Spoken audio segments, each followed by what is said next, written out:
Why, hello to all you out there in YouTube land. Welcome back into my office.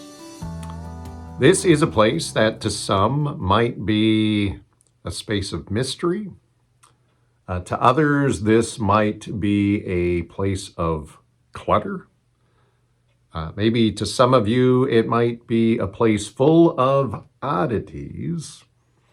And all of those statements could be true at the same time, but to me, this office is a place of personal memory and inspiration and just solitude and sanctity. So it has been my pleasure over this series of videos to kind of walk you around the office and introduce you to some things that maybe you wouldn't otherwise see.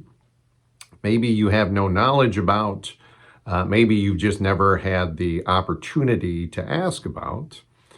And because each object in a pastor's office, even other than the books and the study materials, they have their own story to them. They have their own value and reason that they're there. And obviously every pastor's office is different.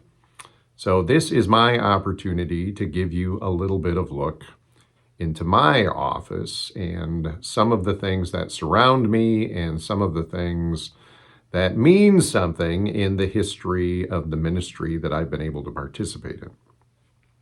So for today, the object that I would like to show you is this. This is an hourglass, if you don't recognize it. As a matter of fact, it doesn't run for a full hour, so I don't know, maybe it's a half-hour glass, maybe it's a 20-minute glass. I've never actually timed it.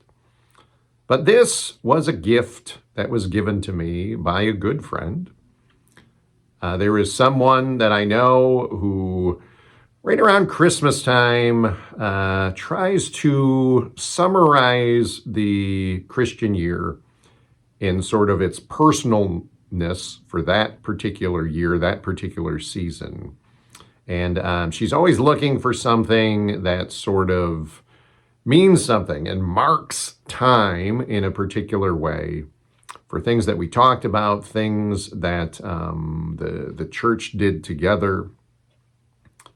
And as I remember it, this was the year that for Advent, we did a series of meditations on time.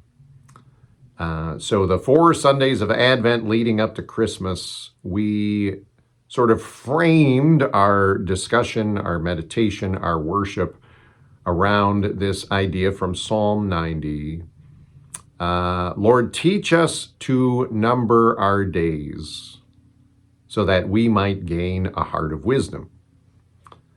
Time is a very slippery thing for us, something that seems like it speeds up, it slows down. We think of time as linear and chronological, but oftentimes the ancients thought of time as circular or something that was repetitive, sort of like growth rings in a tree.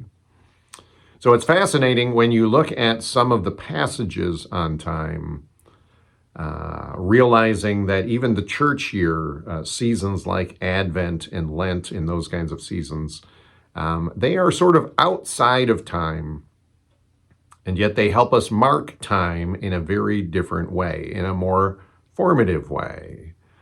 I remember talking about passages like Ecclesiastes 3, where the author says there is a time for everything.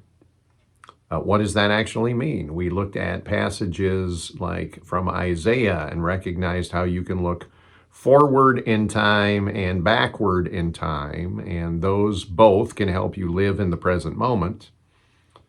I believe by the end of Advent, we had gotten to God's perfect timing when his time breaks in. And obviously the sending of his son, the giving of the Messiah, that is a particular thing in the timetable of God.